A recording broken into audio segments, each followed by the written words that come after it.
अस्सलाम वालेकुम व्यूज़, आप देख रहे हैं हसनाट टीवी। आज की इस वीडियो में हम आपको बताएंगे कि सऊदी अरेबिया में अगर कोई पाकिस्तानी भाई या कोई भी गैर मुल्की भाई फौत हो जाए तो उसकी तदफीन और वो पाकिस्तान या अपने आबाई इलाके को किस तरह मुंतकिल होता है, कौन कौन से डॉक्यूमेंट की ज़रूरत होती है और कौन कौन से प्रोसेस किए जाते हैं, जिसके बाद सऊदी हुकूमत उस मज़कूरा मरहूम की लाश को मुतलका आबाई इलाके में भेज देते हैं। वीडियो जानने से पहले हम आपसे गुजारिश करते हैं कि आप हमारे इस चैनल हसनाट टीवी को सब्सक्राइब कर लें ताकि आने वाली हर लेटेस्ट वीडियो से आप बखबर रहें। व्यूज़ चलते हैं वीडियो की जानब। इस वक्त सऊदी मुमलिक में रोज़गार की गरज से 15 लाख के लगभग पाकिस्तानी मौजूद हैं। आए रोज़ कोई ना कोई पाकिस्तानी मर्द या ख़वातीन मुमलिक में खाल के हकीकी से जा मिलते हैं। कई अफराद ने अपनी ज़िंदगी में वसीयत कर दी होती है कि उनकी वफ़ात होने के बाद सरजमीन हुजाज में ही दफन किया जाएगा, जबकि बहुत सारे अफराद के पाकिस्तान में मौजूद वर्सा की ख्वाहिश होती है कि वो अपने प्यारे का आखिरी दीदार कर लें और तदफीन का मरहला पाकिस्तान में अंजाम पाए।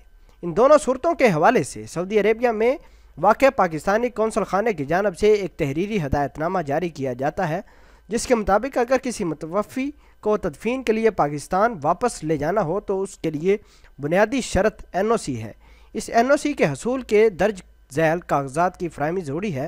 नंबर 1, अस्पताल की जानब से फौतगी की जारी करदा रिपोर्ट या ट्रैफिक हादसे की सूरत में पुलिस रिपोर्ट। नंबर 2, मरहूम के वर्सा की जानब से इजाज़तनामा कि वो मैयत की तदफीन पाकिस्तान में चाहते हैं और इस सिलसिले में सऊदी अरब में रिहाइश पजीर किसी शख्स को इख्तियार दें कि वो मैयत वसूल करने और उसकी लाश पाकिस्तान ले जाने के लिए इंतज़ामात करे। ये इजाज़तनामा सादा कागज़ पर भी हो सकता है, जिसकी तस्दीक किसी क्लास 1 अफीसर या नोटरी पब्लिक से करवाई जा सकती है।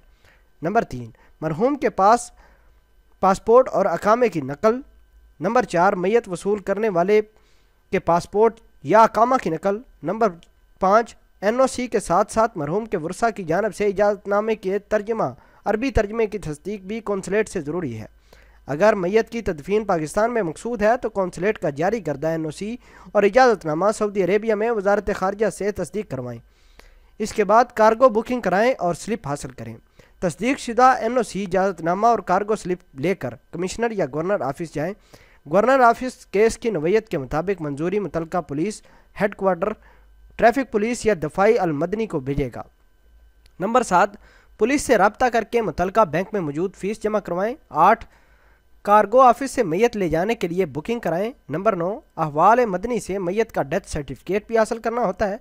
नंबर 10, जवाज़ात से मैयत की खरूज लगवाएँ और मैयत की रवानगी से 24 घंटे कबल अस्पताल को मुतला भी करें। जबकि अगर मुतवफ़ी पाकिस्तानी को सऊदी सरजमीन में ही सुपुर्द खाक करना मकसूद हो तो ऐसी सूरत में मदरजा झैल कानून ज़ाबित होते हैं। नंबर 1, मैयत की सऊदी अरेबिया में तदफीन के लिए कौंसलेट से NOC हासिल करना होगा। नंबर 2, NOC हासिल करने के बाद दर्ज झैल कागजात की फराहमी ज़रूरी है। नंबर 1, अस्पताल की जानब से जारी करदा वफ़ात की रिपोर्ट या ट्रैफिक हादसे की सूरत में पुलिस रिपोर्ट। मरहूम के वर्सा की जानब से इजाज़तनामा कि वो मैयत की तदफीन सऊदी अरेबिया में चाहते हैं और इस सिलसिले में सऊदी अरब में रिहाइश पजीर किसी शख्स को इख्तियार दें कि मैयत वसूल करने और उसकी तदफीन सऊदी अरेबिया में तदफीन करने के लिए इंतज़ामात भी करे। ये इजाज़तनामा सादा कागज़ पर भी हो सकता है, जिसकी तस्दीक किसी क्लास 1 अफीसर या नोटरी पब्लिक से करवाई जाए। मरहूम के पासपोर्ट और अकामा की नकल और मैयत वसूल करने के पासपोर्ट और उसकी अकामा की नकल। मरहूम की सऊदी अरेबिया में तदफीन के लिए पाकिस्तान कौंसलेट का जारी करदा NOC मुतलका पुलिस स्टेशन में जमा करवाना पड़ता है और पुलिस के नाम एक ख़त जारी करेंगे कि मरहूम की मैयत की उसके वर्सा की तरफ से नामजद करदा शख्स के हवाले कर दी जाए। व्यूज़, आपने देखा कि किस तरह कौन कौन से प्रोसेस किए जाते हैं, जिसके बाद किसी भी शख्स की लाश पाकिस्तान या उसके आबाई इलाकों को भेज दी जाती है। अगर मरहूम ने अपनी ज़िंदगी में वसीयत की हो कि वो सऊदी अरेबिया में दफन होना चाहता है, उसकी भी तफसीलात हमने आपको बताई है। उम्मीद करते हैं कि आपको ये वीडियो अच्छी लगेगी। कमेंट सेक्शन में अपना इजहार ख्याल ज़रूर पोस्ट करना। मिलते हैं एक नई वीडियो में, तब तक के लिए आपसे इजाज़त चाहते हैं। अल्लाह निगहबान।